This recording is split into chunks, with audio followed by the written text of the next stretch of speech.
Welcome. This is David Boles, Human Meme. Today's topic, Perils of Business Payment Systems.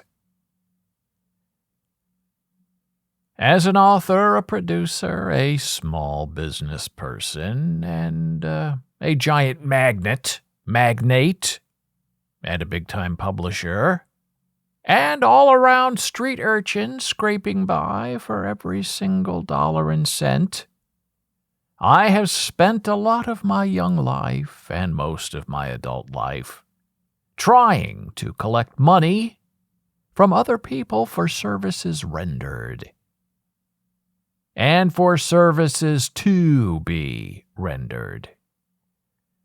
And today, in this Human Meme podcast, I'm going to share with you a few things I've learned over the years. Payments and their systems are relationships. Paying and getting paid is much more than just a simple exchange of money. Payments are more than an offer and an acceptance. There is trust involved, and faith, and belief. And those are all powerful, meaningful, precarious positions to try to navigate, even in the simplest transaction. And here's the thing. If you want people to pay you, they have to want to pay you. You can't convince them to pay you. Even if you've done all the work and they don't want to pay you, they're not going to pay you unless they want to pay you. You really can't coerce them. And even if they owe you money, you have to find a level relationship with them where they are willing to pay what they owe. A little bit of money to have access to your vast resources and products and know-how. Now, in this podcast, I'm specifically talking about consulting and writing and creative projects that all sort of live in the ether of the mind. But all of this also applies to big business and even the selling of chewing gum on street corners. Relationships wants satisfaction.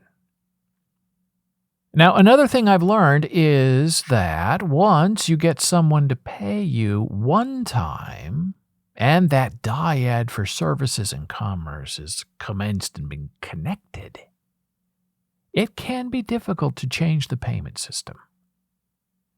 People like what they know. People like what they have experienced before. And so even if the payment process is the same as clicking a button, there will be resistance if the button changes, or if the link destination to the payment system changes.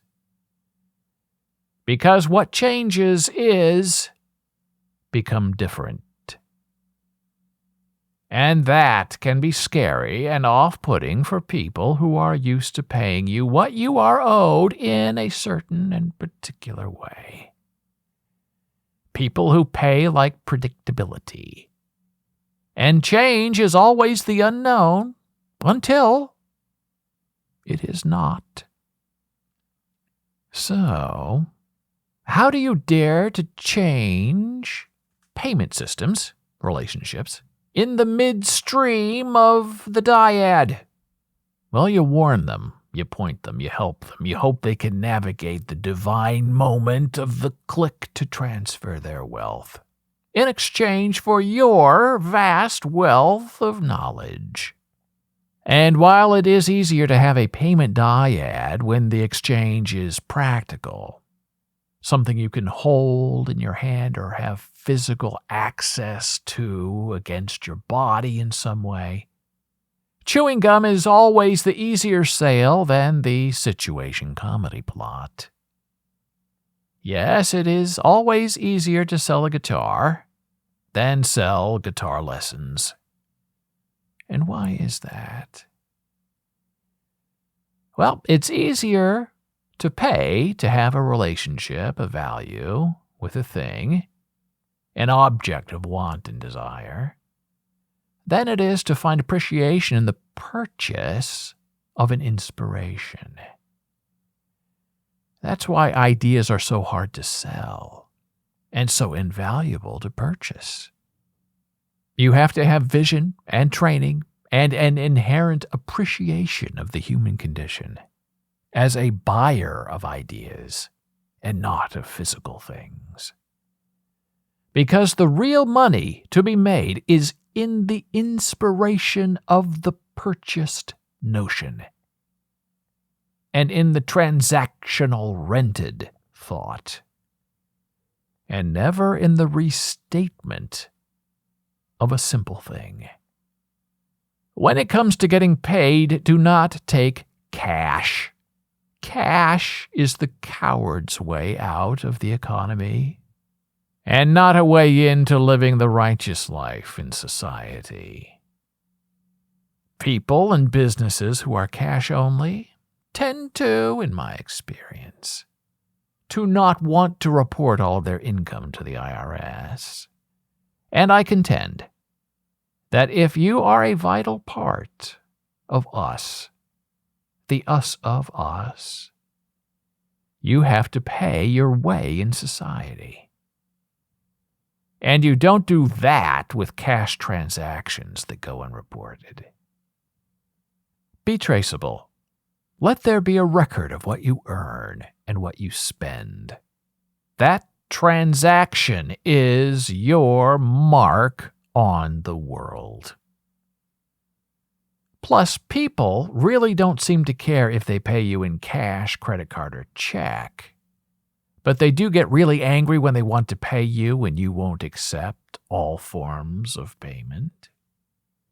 So do the right thing and report your income and open your books and be an above-board part of the society in which you spin. And if you take credit cards, take every single card out there. And of course, nobody wants to pay processing fees or a merchant tax, but that's all part of doing business. The VIG is everywhere. Take all credit cards all the time. Don't make it hard to accept money from people who want to pay you. Make the exchange as seamless and as frictionless as possible.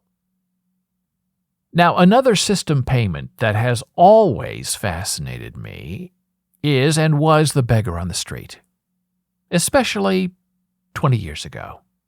Panhandlers in that day were making, really, $300 a day in cash, unreported cash, collecting spare change donations. You were giving them your change to lighten your day and your pocket and to help someone out who you thought was in need, when they were likely making more money, $300, off the books than you did working 9 to 5. But how are those street beggars doing today? Does anyone carry change anymore who is over the age of 60 years old? We live in an electronic payments world. And thus, the street suffers. How do the coin beggars survive without collecting our spare change? Will the coin-collecting street scam artists of tomorrow try to swipe your credit card instead for a donation? Why not? But will people like us offer up their electronic lives, the definition of who and what they are, to an anonymous someone on the street with a credit card reader? Probably not.